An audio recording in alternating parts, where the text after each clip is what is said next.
Hi friends, welcome to our channel. ఈరోజు నేను 2025లో హిందీ లాంగ్వేజ్లో రిలీజ్ అయినటువంటి ఒక మంచి మిస్టరీ యాంథాలజీ మూవీ స్టోరీని ఎక్స్ప్లెయిన్ చేయబోతున్నాను. అదే తప్ప మూవీ ఎండింగ్లో మాత్రం సూపర్ ట్విస్ట్ ఉంటుంది. సో స్కిప్ చేయకుండా చివరి వరకు చూడండి. Now let's start our video.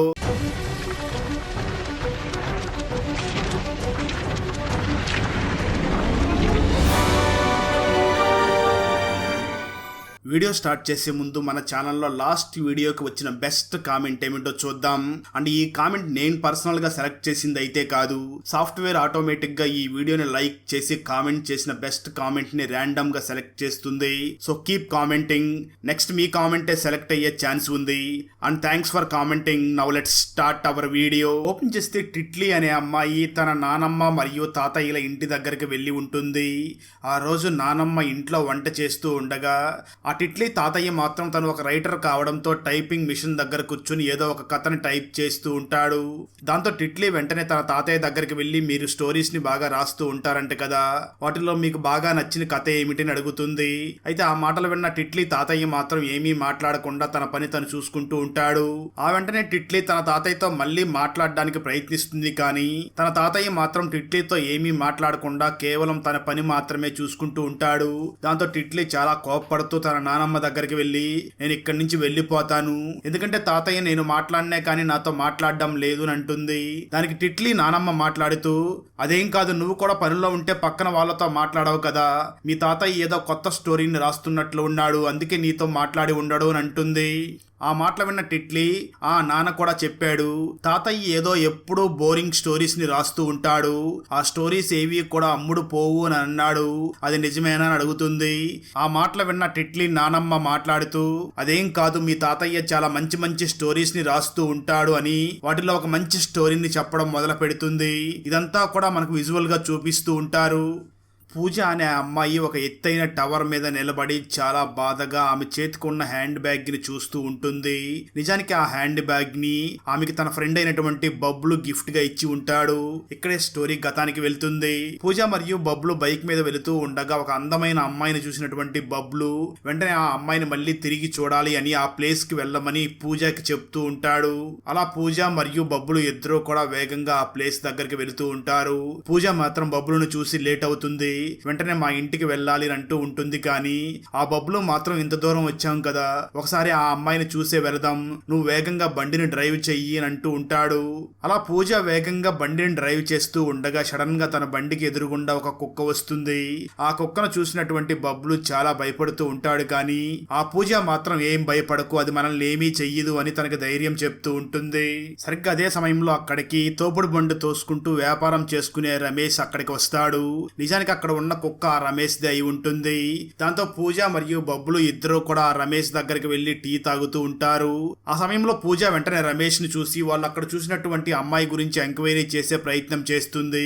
దానికి ఆ రమేష్ సమాధానం చెప్తూ, ఇక్కడ కేవలం 10 ఇళ్ళు మాత్రమే ఉంటాయి, అందుకే నాకు వ్యాపారం కూడా సరిగ్గా జరగడం లేదు, మీరు ఏ అమ్మాయి కోసం వెతుకుతున్నారో నాకు క్లియర్ గా చెప్పండి అని అంటాడు.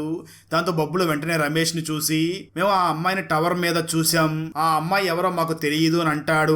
ఆ టవర్ పేరు చెప్పగానే రమేష్ ఒక్కసారిగా చాలా భయపడుతూ తన మొహం కూడా మారిపోతుంది.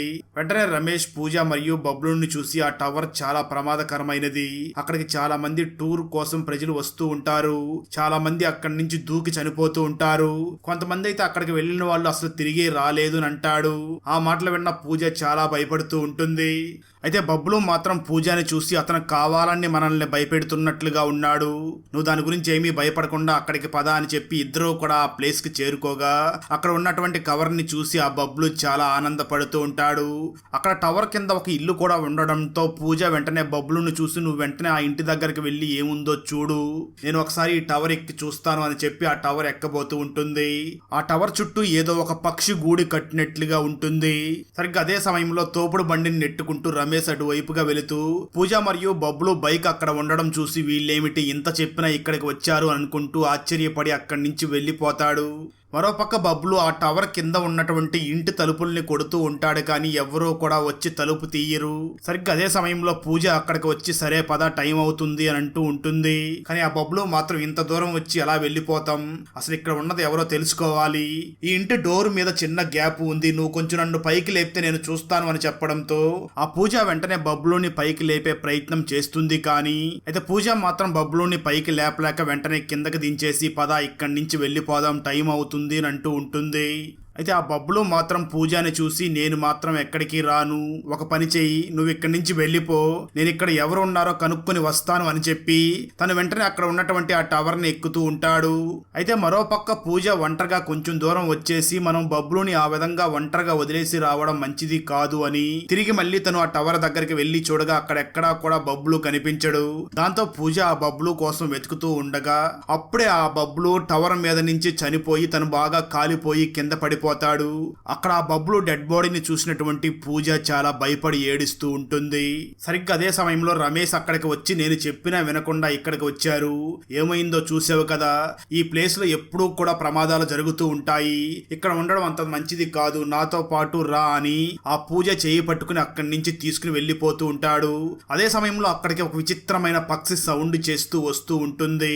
స్టోరీ ప్రెజెంట్ కి వస్తుంది. ఆ విషయాలన్నీ గుర్తు చేసుకున్నటువంటి పూజ చాలా బాధపడుతూ ఎలాగైనా ఆ పక్షిని చంపాలి అని ప్లాన్ చేస్తూ ఉంటుంది. ఆ ప్లాన్లో రమేష్ను కూడా చేర్చుకోవడంతో రమేష్ వెంటనే పెట్రోల్ తీసుకుని వచ్చి ఆ ప్లేస్ అంతా కూడా పెట్రోల్ పోసి అక్కడ ఉన్నటువంటి ఇంటి లోపలికి వెళ్ళగా ఆ ఇంట్లో విచిత్రమైన గుడ్లు ఉంటాయి. దాంతో వాటన్నిటిని కూడా నాశనం చెయ్యాలి అని అక్కడంతా కూడా పెట్రోల్ పోస్తూ ఉంటారు. అదే సమయంలో పూజ అక్కడ ఉన్నటువంటి టవర్ ని చూసి ఈ టవర్ వల్లే కదా నా ఫ్రెండ్ బబ్లు చనిపోయాడు అని ఆ టవర్ ని కూడా నాశనం చెయ్యాలి అని అక్కడంతా కూడా పెట్రోల్ పోస్తూ ఉంటుంది.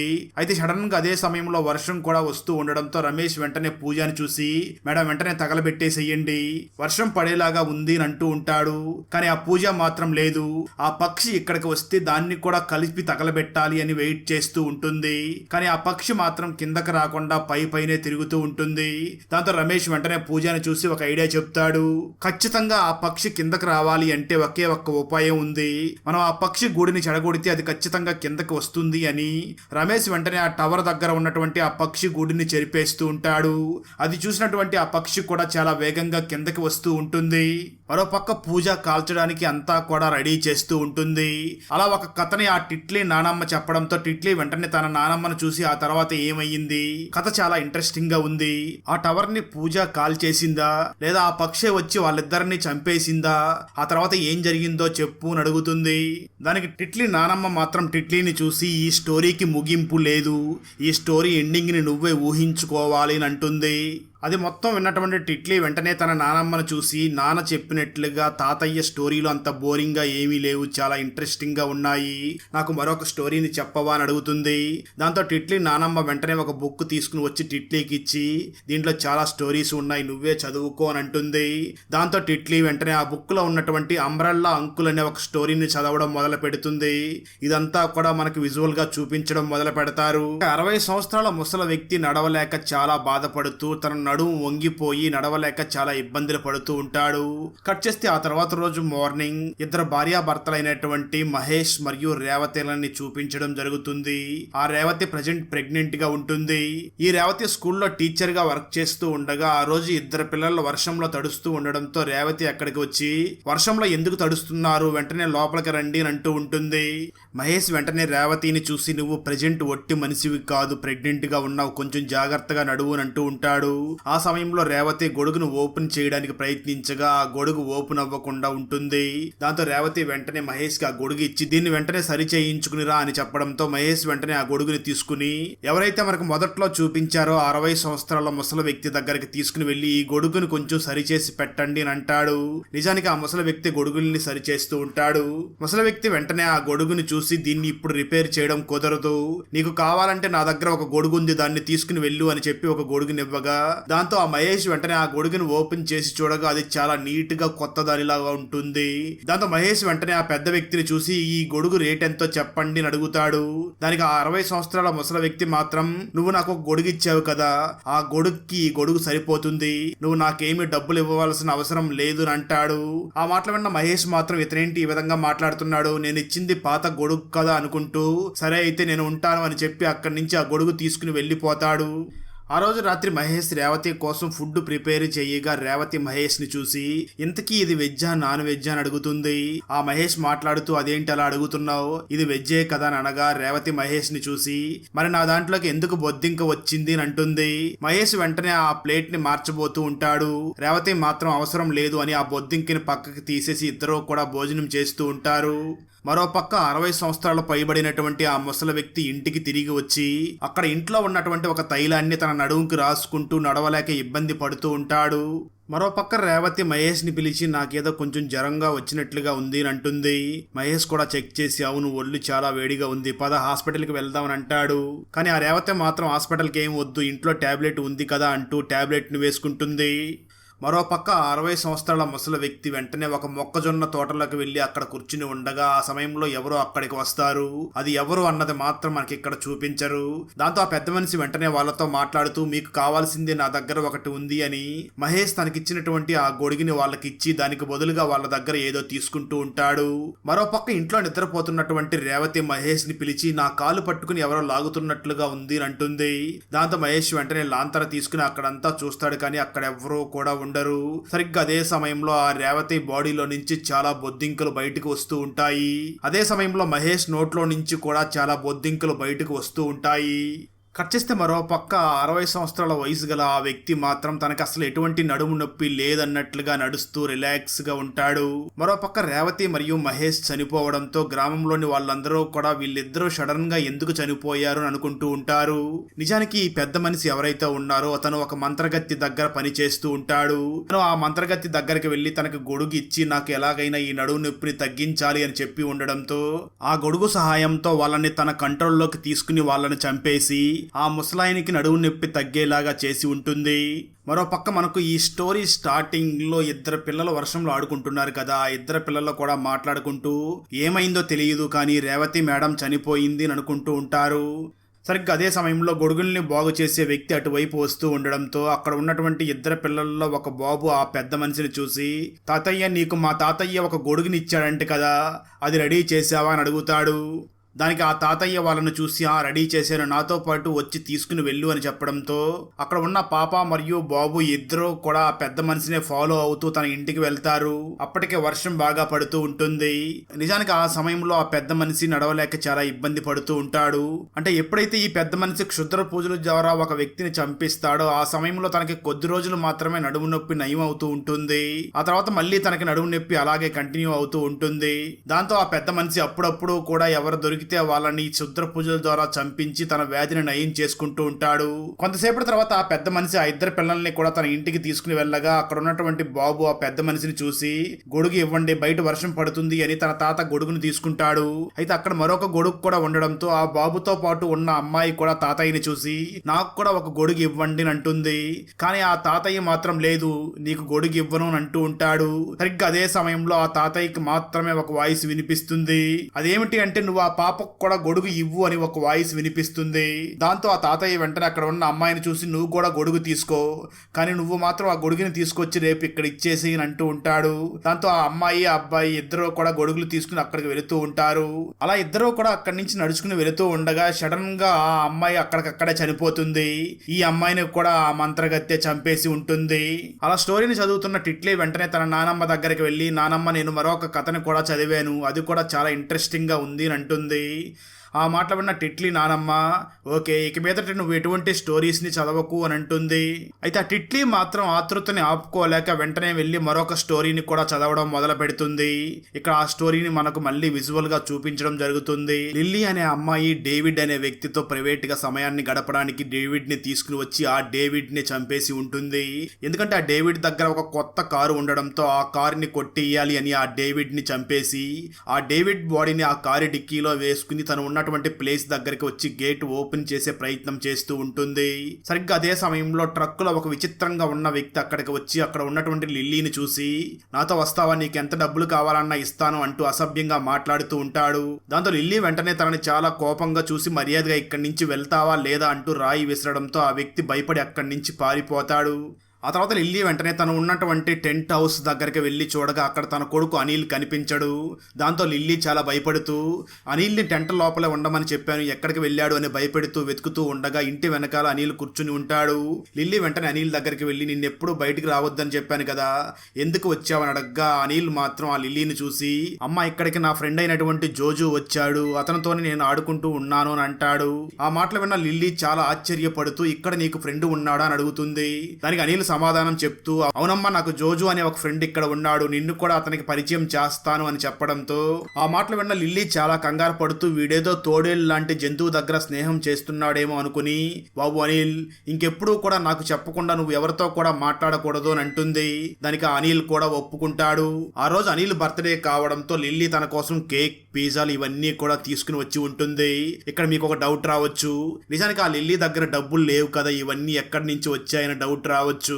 వీటన్నిటిని తీసుకురావడం కోసమే లిల్లీ డేవిడ్ ని అక్కడికి తీసుకుని వచ్చి చంపేసి ఆ డేవిడ్ దగ్గర డబ్బుల్ని మరియు తన కారుని కూడా దొంగలించి ఉంటుంది. ఆ రోజు తన కొడుకు బర్త్డేని సెలబ్రేట్ చేసి నిద్రపోతూ ఉంటారు. సడన్ గా అర్ధరాత్రి సమయంలో ఏదో సౌండ్ రావడంతో లిల్లీ వెంటనే బయటకు వచ్చి అక్కడంతా కూడా వెతుకుతూ ఉంటుంది. కానీ అక్కడ ఏమీ కూడా తనకు కనిపించకుండా ఉండడంతో ఇదే డేవిడ్ బాడీని మాయం చేయడానికి సరైన సమయం అని వెంటనే డేవిడ్ బాడీని అక్కడి నుంచి మాయం చెయ్యాలి అనుకుంటుంది. కానీ తాగిన మత్తులో అలా చేయలేకపోతుంది. దాంతో లిల్లీ ఇప్పుడు మనం ఈ పని చేయలేం, రేపు పొద్దున్నే వచ్చి చేద్దామని వెంటనే వెళ్లి రూమ్ లో పడుకుని నిద్రపోతుంది. సరిగ్గా అదే సమయంలో డిక్కీలో ఉన్నటువంటి ఆ వ్యక్తి డిక్కీని కొడుతూ ఉంటాడు. లిల్లీ మాత్రం అవేమీ పట్టించుకోకుండా టెంట్ లోకి వెళ్లి నిద్రపోతుంది. కట్ చేస్తే ఆ తర్వాత రోజు మార్నింగ్ అనిల్ ఆ టెంట్ నుంచి బయటికి వచ్చి తన ఫ్రెండ్ అయినటువంటి జోజుతో మాట్లాడుతూ ఉంటాడు. ఇక్కడే రివీల్ అయ్యే ట్విస్ట్ ఏమిటి అంటే నిజానికి అక్కడ జోజు ఏ జంతువుతోనూ మాట్లాడడు, కేవలం తనతో తానే మాట్లాడుకుంటూ ఉంటాడు. ఆ తర్వాత జోజు తనతో తానే మాట్లాడుకుంటూ వెంటనే ఇంట్లో ఉన్న తాళం చెవి తీసుకువచ్చి ఆ డిక్కీని ఓపెన్ చెయ్యి అని అంటాడు. దాంతో అనిలే లోపలికి వెళ్లి కారు కీస్ తీసుకుని వచ్చి కారు డిక్కీని ఓపెన్ చేస్తాడు. కొంతసేపటి తర్వాత లిల్లీ నిద్ర లేవగా తన కొడుకు తన పక్కన నిద్రపోతూ ఉండగా ఇదే సరైన సమయం, ఆ డేవిడ్ బాడీని ఎలాగైనా మాయం చెయ్యాలి అని ఆ కారు డిక్కీ దగ్గరకు వచ్చి ఓపెన్ చేయగా అందులో డెడ్ బాడీ ఉండకపోవడంతో ఒక్కసారిగా షాక్ అవుతుంది. సరిగ్గా అదే సమయంలో అక్కడికి తన కొడుకు అనిల్ వచ్చి అమ్మా, ఆ డిక్కీని నేనే జోజు ఓపెన్ చేయమని చెప్తే ఓపెన్ చేశాను, అందులో ఉన్న వ్యక్తి ఇటువైపు వెళ్లిపోయాడు అని చెప్పడంతో ఆ లిల్లీ వెంటనే తన కొడుకు అనిల్ ని చూసి ఇంతకీ ఆ జోజు ఎవరో చెప్పు అని అడుగుతుంది. అనిల్ వెంటనే తన మదర్ ని చూసి ఈసారి ఆ జోజు నా దగ్గరికి వచ్చినప్పుడు ఖచ్చితంగా నీకు పరిచయం చేస్తాను అని అంటూ ఉంటాడు. దాంతో లిల్లీ వెంటనే తన కొడుకు అనిల్ ని చూసి నేను వచ్చే వరకు నువ్వు ఈ టెంట్ లోపలే ఉండు అని వెంటనే ఆ డేవిడ్ వెళ్ళినటువంటి రూట్ లోనే వెళుతూ చాలా ఆయుధాలని తీసుకుని వెళ్తుంది. ఎందుకంటే ఆ డేవిడ్ బ్రతికి ఉంటే నాకు నా కొడుకు కూడా ప్రమాదం, అతన్ని ఎలాగైనా అంతం చెయ్యాలి అని వెళుతూ ఒక ప్లేస్ కి వెళ్ళిన తర్వాత డేవిడ్ నువ్వు ఇక్కడే ఉన్నావన్న విషయం నాకు తెలుసు, నీకేం కావాలో నేను ఇస్తాను అని అంటూ ఉంటుంది. కానీ డేవిడ్ అయితే అక్కడికి రాడు, కానీ అక్కడ ఎవరో ఉన్నట్లుగా లిల్లీ కనిపిస్తూ ఉంటుంది. కొంతసేపటి తర్వాత సడన్ గా పైనుంచి ఒక రెడ్ కలర్ బాక్స్ కింద పడడంతో లిల్లీ చాలా భయపడుతూ వెళ్లి ఆ బాక్స్ ను ఓపెన్ చేసి లిల్లీ చాలా షాక్ అవుతుంది. ఎందుకంటే ఆ బాక్స్ లో ఒక మనిషి గుండె ఉంటుంది. దాన్ని చూసినటువంటి లిల్లీ ఇది ఖచ్చితంగా డేవిడ్ హార్టే అయి ఉంటుంది అని తను అక్కడి నుంచి పరిగెట్టుకుంటూ తన టెంట్ హౌస్ దగ్గరికి వెళ్లి తన కొడుకైనటువంటి అనిల్ ని చూసి మనం ఇక్కడ ఇంకా ఒక్క క్షణం కూడా ఉండకూడదు, వెంటనే రెడీ అవ్వు అని అంటూ ఉంటుంది. అయితే అనిల్ మాత్రం అలాగే అమ్మా వెళ్ళిపోదాం, కానీ ఒకసారి జోజుకు చెప్పి వస్తాను అని అంటాడు. కానీ ఆ లిల్లీ మాత్రం అసలు జోజు అనేవాడు ఎవరూ లేరు, వెంటనే రా అని కారులో తన కొడుకుని ఎక్కించుకుని వెళుతూ ఉంటుంది. కానీ అనిల్ మాత్రం జోజు వస్తాడేమో అని కారు వెనక్కి తిరిగి చూస్తూ ఉంటాడు. లిల్లీ మాత్రం అసలు జోజు అనేవాడు లేడని చెప్పే కదా, తనేమీ రాడు, నువ్వు సైలెంట్ గా రా అని చెప్పి కారుని చాలా వేగంగా డ్రైవ్ చేసుకుని వెళుతూ ఒక చెట్టును గుద్దుకుంటుంది. ఆ తర్వాత కూడా లిల్లీ తన కారుతో అక్కడి నుంచి కొంచెం దూరం వెళ్ళి మనం చాలా దూరం వచ్చేసాం, ఇప్పుడు మనం ఆల్మోస్ట్ సేఫ్ ప్లేస్ లోనే ఉన్నామని రిలాక్స్ గా సిగరెట్ తాగుతూ ఉంటుంది. సరిగ్గా ఆ సమయంలో లిల్లీ కొడుకైనటువంటి అనిల్ కార్ బ్యాక్ సీట్ వైపు చూస్తూ ఏంటి జోజు నువ్వు ఎప్పుడు ఇక్కడికి వచ్చావు అని అంటూ ఉంటాడు. ఆ మాటలు విన్న లిల్లీ అసలు నా కొడుకు ఎవరితో మాట్లాడుతున్నాడు, నిజంగానే అతను ఇక్కడికి వచ్చాడా అంటూ భయపడుతూ వెనక సీట్లోకి చూసి ఒక్కసారిగా షాక్ అవుతుంది. నిజానికి ఆ లిల్లీ అక్కడ ఏదో ఒక దెయ్యాన్ని చూసినట్లుగా చాలా షాక్ అయిపోతూ ఉంటుంది. కట్ చేస్తే టిట్లీ ఒక టెంట్ హౌస్ లో చేరి బుక్ లో రాసి ఉన్న స్టోరీని చదువుతూ ఇది చాలా భయంకరంగా ఉంది అంటూ ఆ బుక్ ని అక్కడే క్లోజ్ చేస్తుంది. ఆ తర్వాత టిట్లీ వెంటనే తన నానమ్మ దగ్గరికి వెళ్ళి, నానమ్మ నువ్వు నన్ను ఒక్క కథే కదా చదవమన్నావు, కానీ నేను 2 కథలు చదివేశాను అని అంటూ ఉంటుంది. దానికి టిట్లీ నానమ్మ మాట్లాడుతూ, అవునా, సరే అయితే నేను నీ కోసం ఒక వంట చేస్తున్నాను, వెంటనే బయటికి వెళ్ళి మిరపకాయలు కోసుకుని వస్తావా అని అడుగుతుంది. దానికి టిట్లీ వెంటనే తన నానమ్మను చూసి, అదేంటి నానమ్మ, నువ్వే కదా ఏ చెట్టు నుంచి కూడా సాయంత్రం పూట ఏది కొయ్యకూడదు, అలా కోస్తే ప్రమాదం వస్తుందని చెప్పావు కదా అని అంటుంది. ఆ మాటలు విన్న టిట్లీ నానమ్మ మాట్లాడుతూ, అది నేను చెప్పింది కాదు, మన పూర్వీకులు చెప్పింది, ఏం ప్రమాదం లేదు, నువ్వు వెళ్ళి మిరపకాయలు కోసుకునిరా అని అంటుంది. దాంతో టిట్లీ వెంటనే బయటికి వెళ్ళి అక్కడ మిరపకాయలు కోస్తూ సడన్ గా ఎందుకో గట్టిగా అరుస్తూ ఉంటుంది. ఆ అరుపులు విన్నటువంటి టిట్లీ నానమ్మ వంటగదిలో నుంచి బయటికి వచ్చి చూడగా ఆ మిరప చెట్టు చాలా పెద్దదవ్వి ఆ టిట్లీని బంధించి అక్కడి నుంచి తీసుకుని వెళ్ళిపోతూ ఉంటుంది. ఇక్కడ రివీల్ అయ్యే భయంకరమైన ట్విస్ట్ ఏమిటి అంటే, నిజానికి ఆ టిట్లీ కానీ టిట్లీ నానమ్మ కానీ నిజమైన క్యారెక్టర్స్ కావు. ఏదైతే టిట్లీ వాళ్ళ తాతయ్య అని చెప్పుకున్నామో అతను టైప్ రైటర్ లో ఒక కథని రాస్తూ ఉంటాడు కదా, ఇవన్నీ కూడా తన స్టోరీలో వచ్చే క్యారెక్టర్స్ మాత్రమే అయి ఉంటాయి. అలా ఆ తాతయ్య టైప్ రైటర్ లో స్టోరీని టైప్ చేస్తూ ఆ మిరప చెట్టు టిట్లీని తీసుకుని వెళుతూ ఉండగా వాళ్ళ నానమ్మ టిట్లీని అరుస్తూ ఉంటుంది అని చెప్పి స్టోరీని ముగిస్తాడు. ఎందుకంటే మీరు ఈ మూవీ స్టార్టింగ్ సీన్ లో అబ్జర్వ్ చేస్తే ఆ టిట్లీ వాళ్ళ తాతయ్య దగ్గరికి వెళ్ళి మాట్లాడుతూ ఉంటుంది, కానీ తను మాత్రం ఆ టిట్లీతో మాట్లాడాడు. ఎందుకంటే ఆ టిట్లీ తాత మాత్రమే నిజం. టిట్లీ మరియు టిట్లీ నానమ్మ అనేది మాత్రం కేవలం తను రాస్తున్నటువంటి స్టోరీలో క్యారెక్టర్స్ మాత్రమే అయి ఉంటాయి. అందుకే టిట్లీ తాత టిట్లీతో రెస్పాండ్ అయి ఉండడు. అలా ఆ తాతయ్య 4 స్టోరీస్ ని వెరైటీగా రాసి రిలాక్స్ గా ఒక చోట వచ్చి కూర్చుంటాడు. అక్కడతో ఈ మూవీ అయిపోతుంది. బిజోయ కొడుకు నీల్ ఎందుకు ఆత్మహత్య ప్రయత్నం చేశాడు? నిజంగానే బిజోయ కొడుకు నీల్ ఆత్మహత్య ప్రయత్నం చేశాడా, లేదా ఎవరైనా నీల్ని చంపడానికి ప్రయత్నించారా? సడన్ గా నీల్ రూమ్మేట్ ఎందుకు ఎవరికి కనిపించకుండా ఇల్లు ఖాళీ చేసి వెళ్ళిపోయాడు?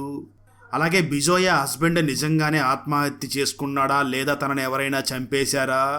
చివరికి బిజోయ తన కొడుకు నీల్కి ఏం జరిగిందో కనిపెట్టగలిగిందా లేదా అన్నదే 2025లో బెంగాలీ లాంగ్వేజ్లో రిలీజ్ అయినటువంటి బిజోయ వెబ్ సిరీస్ స్టోరీ. ఈ బెంగాలీ వెబ్ సిరీస్ స్టోరీని తెలుగులో వినాలి అనుకుంటే ఈ వీడియో డిస్క్రిప్షన్లో ఉన్న లింక్ని క్లిక్ చేసి చూడండి. ఫ్రెండ్స్, మీరు చెప్పండి, ఈ 4 స్టోరీస్లో మీకు ఏ స్టోరీ నచ్చిందో కామెంట్ చేసి చెప్పండి. అలాగే వీడియో నచ్చినట్లయితే లైక్ చేసి ఒక చిన్న కామెంట్ చేస్తే మాకు నెక్స్ట్ వీడియో చేయడానికి ఎంకరేజింగ్గా ఉంటుంది. అలాగే ఛానల్ని సబ్స్క్రైబ్ చేసి పక్కనే ఉన్న బెల్ ఐకాన్ని క్లిక్ చేసి సపోర్ట్ చేయండి. Thanks for watching. జై హింద్.